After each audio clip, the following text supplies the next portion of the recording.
everyone, welcome back to Life Learning with me, Christy.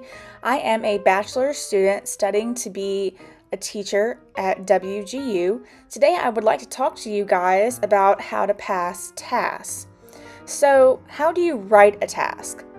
First, you want to make sure that you have the right material completed before you start.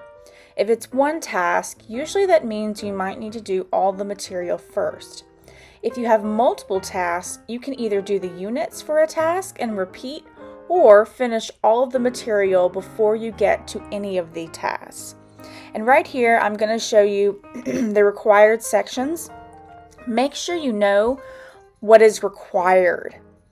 So use the task directions and the rubric. Use your course resources.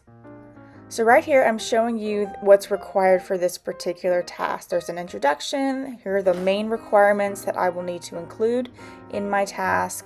Your submission has to be your original work. You can't copy it from someone else and you can't buy it from someone else. And right here it says no more than a combined total of 30% of the submission. This simply means that your submission must have no more than 30% of you referencing sources. Okay, so it mostly has to be in your own words. You can't always paraphrase everything.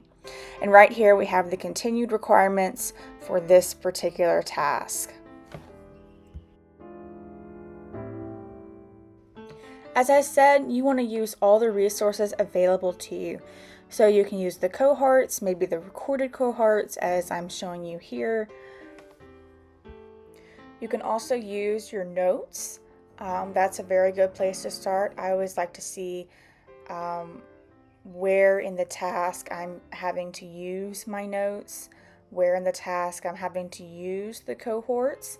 Some cohorts or pre-recorded videos, they'll have like a walkthrough, generally describing, or like a task guide, generally showing you how you can complete your task, which is very, very helpful. I use this all the time when I write mine. And I just feel like without it, I think I'd be lost. So definitely using your notes, any of the task guides or checklists they give you, your course resources, your notes, the directions, the rubric, any of the recorded cohorts is especially valuable and will really help you to pass your task. Next, what you want to do is create an outline of your task. This is a sample one that I will link below. You basically want to have, your name, the course code, course name, date. The title of your task is also very important. This really helps to map out your tasks and stay organized. As you can see, here are all the section A, A1, A2, B, all the way down.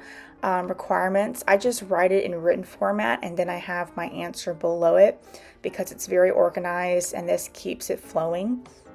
You can use the rubric and requirements for each part. At the bottom we have the references. I'll get to that in a second. I highly recommend using the cohorts and remember all of your resources that you have to write down questions that you can use to answer each part. You're going to want to include as much information as they ask you. Typically, you don't have to make it quite that long. You just basically answer the question. I usually do about a paragraph. If they're asking me to put more than one thing in there, then I might put 2 paragraphs. Sometimes I am a big writer and I tend to go overboard. They may ask you to explain and justify your statements. They will definitely ask you to provide, most of the time, specific examples that you will need to have in each of your paragraph. And this is just part of really writing in general. You want to include those specific things that they really want you to mention. You'll also want to make sure that you really don't go off the beaten path, I should say. You don't go off task. A lot of times writers will, go off base, and you really just want to make sure that you're focused and doing everything that they're asking you to. Because it's an APA format, you want to make sure that it's double spaced. I can't stress this enough. I usually double space after I've completely written everything. This really helps me to proofread it afterwards. Your references are going to be in APA format. You want to make sure it's hanging and indented.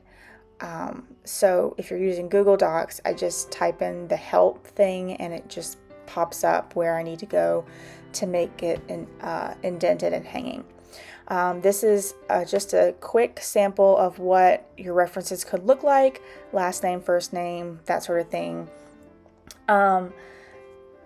If you use the course resources unless otherwise directed, you shouldn't have to cite it or provide an in-text citation. If you use outside sources, make sure to use cited and use in-text citations APA style. Okay, so the next part is to proofread it, and I usually use Grammarly for this. I have a basic free plan, and it's honestly fine to use. You don't need anything really extra. I can honestly say that using it has helped me to make sure I just get the basic grammar down. Sometimes I won't be able to see it up front, and just using that Grammarly really helps. Really goes a long way, I think, to making it look polished and finished and really nice and neat. I also recommend that you read your task aloud. This really helps you to hear your work, just to see if everything goes, because after Grammarly has revised your work, you want to make sure it really makes sense. There are some things that I don't agree with Grammarly, and I'll put a word back in that they've deleted, and I'll just say, no, Grammarly, I like it this way, it sounds better this way, and it's going to be okay. A lot of times their written format and directions are Grammarly's always trying to correct it, so just go with your gut.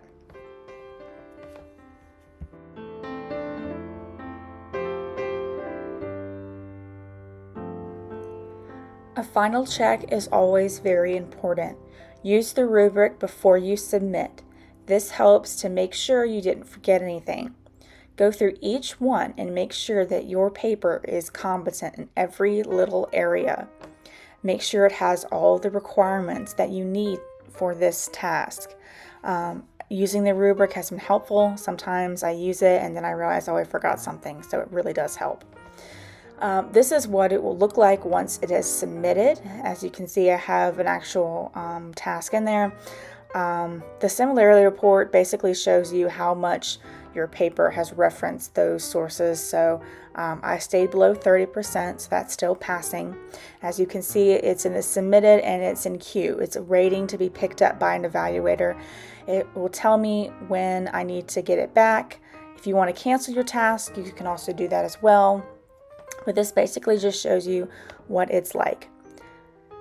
Now, if I take you to the first attempt that I made, I can show you what do you do when you get a return task. The first thing you want to do is you want to find out why. So read the evaluator's comments. This is especially helpful to understand where you went wrong and how you need to fix things. You can use your rubric, and you can also use any other resources that were needed for you to write it. Mark out parts where you need to fix your task. I like to highlight mine, or if it's on a digital, I'll just create comments. I'll add comments to it. You can also reach out to your instructor. If you feel like it's a more complicated fix, then you definitely would need to contact your instructor. If you feel like if you're not able to pass that task so many times, definitely reach out to your instructor. This happened to me recently. The second time came around and I was like, okay, I just really need to talk to my instructor, and she can really help me out with this one. As I said, if it's an easy fix, you may not have to call your instructor. But if it's a complicated fix, definitely ask your instructor by email or phone call. And make sure you're reviewing your notes. Your cohorts, your recorded cohorts, any other resources. Just try and look where you misstepped. So you also want to look at the parts that need fixing and revising.